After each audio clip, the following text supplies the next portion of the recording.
Hi, I'm Valerie Bertinelli, and I'm sharing recipes that will transform your Thanksgiving leftovers, like this leftover mashed potato soup with corn and poblanos. It's warming, it's creamy, it's comforting, it's perfect on a chilly winter night. The poblano peppers, they add just a hint of heat, and because the potatoes basically melt into the broth, the corn, onions, and celery, they really give it a nice texture and a crunch. So if you have all your ingredients, let's get ready and let's get started, okay? So if you have your chicken broth, I'd like you to get that heated up right now. So get an extra pan. I'm turning both burners on because I'm also going to use this Dutch oven to build the soup. And this is just a little time saver by heating up the chicken broth so that when you add it to the rest of the ingredients, you're just adding warm broth instead of cold broth or room temp broth. It's going to make this soup come together that much faster. And this is 3 cups of chicken broth. I'm sure you have some leftover chicken broth after your big holiday weekend. I know I always do. So we're getting the broth nice and heated up. And while that happens, I'm going to start slicing up all the veggies that are going to be our base for our soup.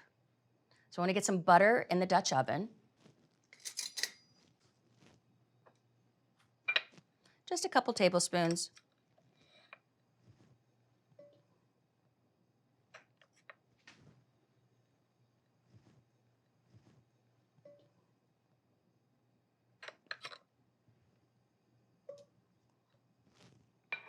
Let's dice up our onion first. So to slice up an onion, this is the root, and we're going to slice right into it because we want the root to hold the onion together. That way it'll be easier to dice all in one. Then you get rid of the top part. That's a technical term for the onion. And then you want to take off this thin skin, and usually I take off the first layer under that because sometimes it's kind of green and tough. So I'll just get rid of that at the start. If it's not looking green and tough, just take off the skin on top. You definitely don't want the papery skin in your soup. Okay, so let's get the dicing happening.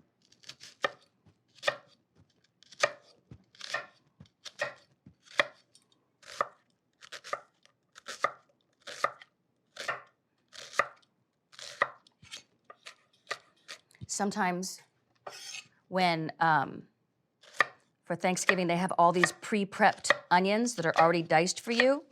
Don't tell anybody, but sometimes I buy those.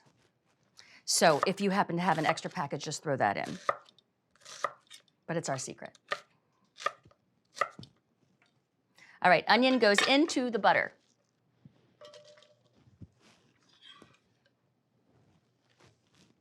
Let's give it a little stir. Okay, next up, our celery. We'll just slice this in half and then slice it all the way down. Just want little, smaller, bite-sized pieces. This is going to add a nice little crunch in the soup. Maybe not so much a crunch, just some more texture. We're just looking for some more texture.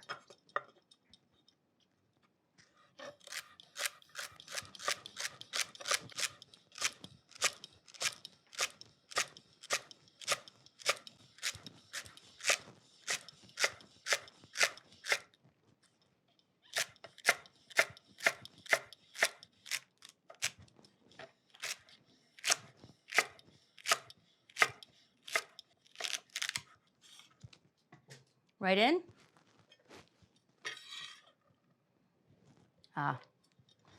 Bench scraper makes your life a lot easier too. Grabs more veggies, put them right in.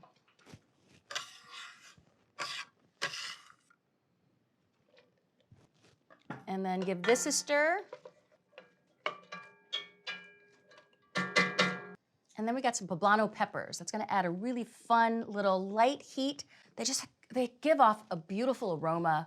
It's a nice texture in your soup and a great flavor. So you just want to de-seed it. So we're going to cut off the tops. Just want to get those seeds out. So we're going to grab those. It's not like jalapenos where the seeds really make it that much spicier. I just don't want that texture in the soup. Just grab that right out. And then we'll start slicing into them and then dicing it.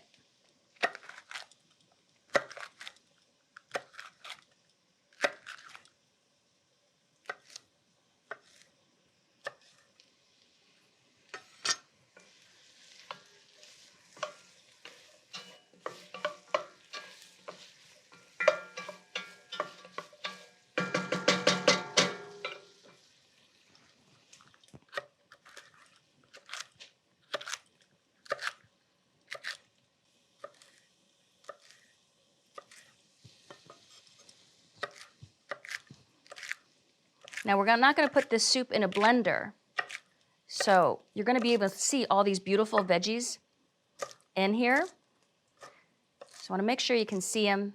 These will get nice and tender as the soup simmers and add a bunch of flavor.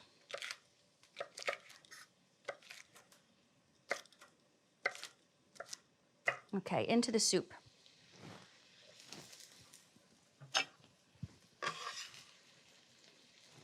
Then we're going to add a little salt and pepper once all the peppers get in.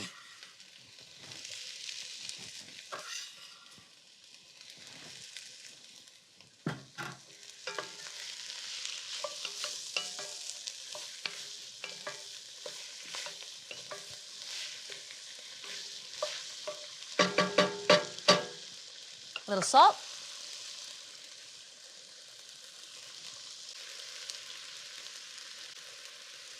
And some pepper.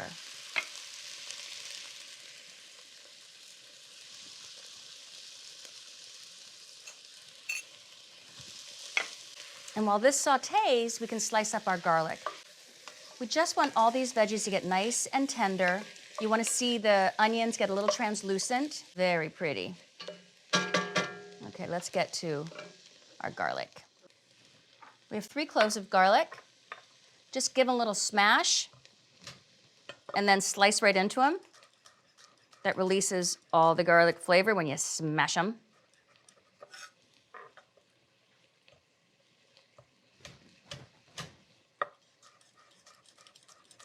It also kind of gives you a wider surface to slice into. It makes it a little bit easier to slice the garlic.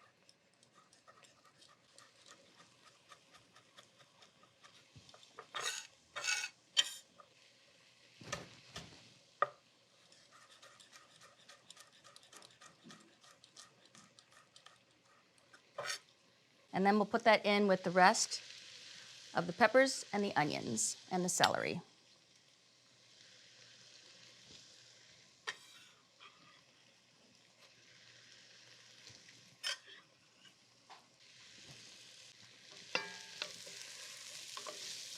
So just give this a minute or 2 until the garlic becomes fragrant. But you can already smell it. You can already smell that beautiful garlic aroma. Mmm.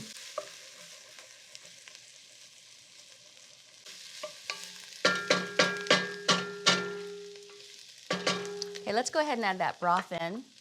It's nice and warm. You can see it bubbling away, but it's not overly boiling. It's got a nice little simmer happening.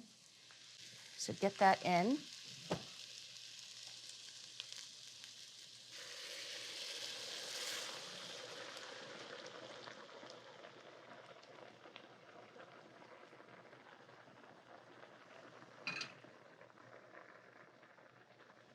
Okay, now go ahead and grab your mashed potatoes. We're going to talk about those for a second. So, you might be wondering, it's like, I made crazy potatoes this year. I put jalapenos, I put cheddar cheese, I put sour cream, I put cream cheese, I put all kinds of stuff in my mashed potatoes. That's okay. You can put these in here. Now, you can just put creamy butter and milk with salt and pepper mashed potatoes in there. Or if you have other flavors in there, it's all gonna be great. Or you could make like a broccoli cheddar cheese if you have cheddar cheese in your mashed potatoes. The mashed potatoes don't have to be just plain old butter and milk and salt and pepper mashed potatoes. You can use any potatoes that you want. And we'll just start putting in, eyeballing a cup at a time. And we'll let these mashed potatoes melt in to the warm broth.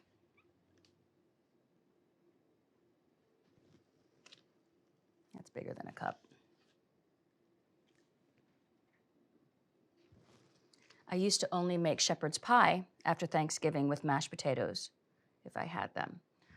But mashed potato soup, so good.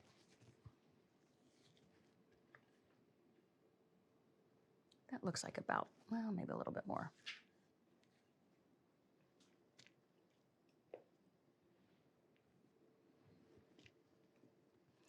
Let's break that down, see if there's enough mashed potatoes in there.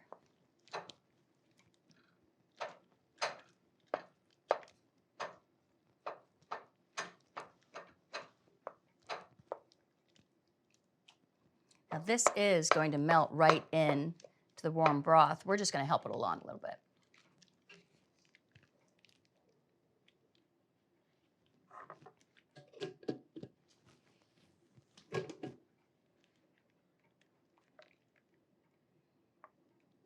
We're going to let this come back up to a simmer.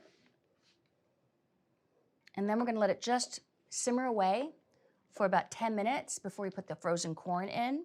So if you want to press pause and stir your soup a little bit and go get your frozen corn and your chives for garnish, you can come back here in 10 minutes, okay?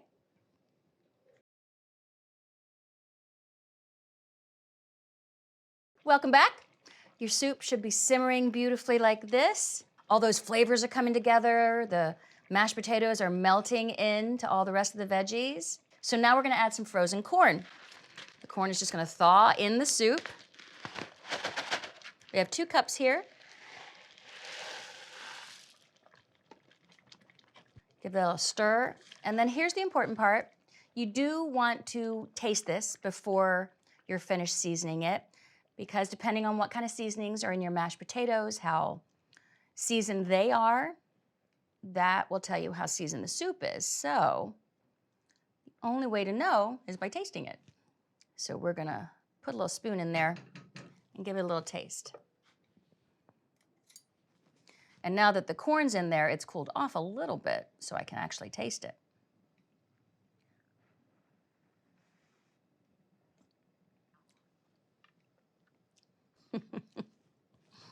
That's so good. It's so crazy good. I just want to add a little tiny bit of salt and pepper. But wowsy, that is so yummy. It's buttery. It's just that creamy potato. Oh, yeah.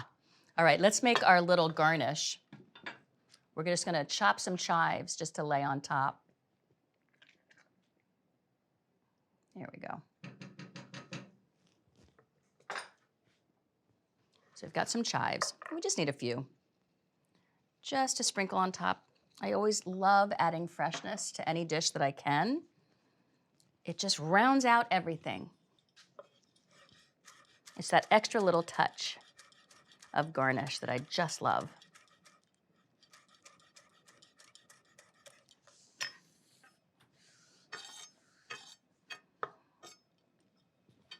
And the corn should have been heated up and not frozen any longer, so I am gonna ladle myself a little bowl and give it a taste. If you're serving it for dinner later, just put that top on, turn it down to low, low, low simmer, and it's perfect for dinner.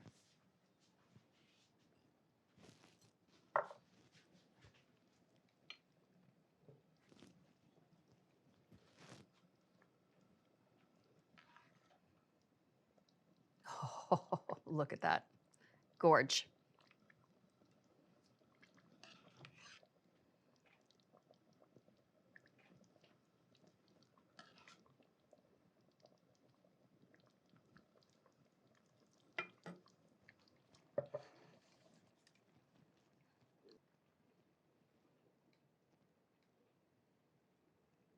And that just backs up with a slight little onion flavor.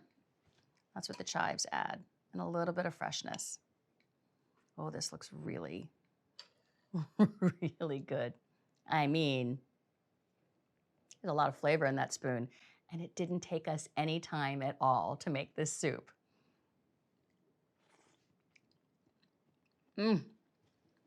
Oh, it's so good. You got the crunchy corn, the sweetness of the corn, creaminess of the potatoes. You didn't add any more cream, only what's already in your potatoes, if you even have any cream in there. The poblanos add a really, really nice little bite, not any heat. It just adds an extra dimension of flavor. So delicious. Thanks for cooking with me. If you like this recipe, and I'm sure you will, go ahead and bookmark it so you can make it again later. I'll see you next time.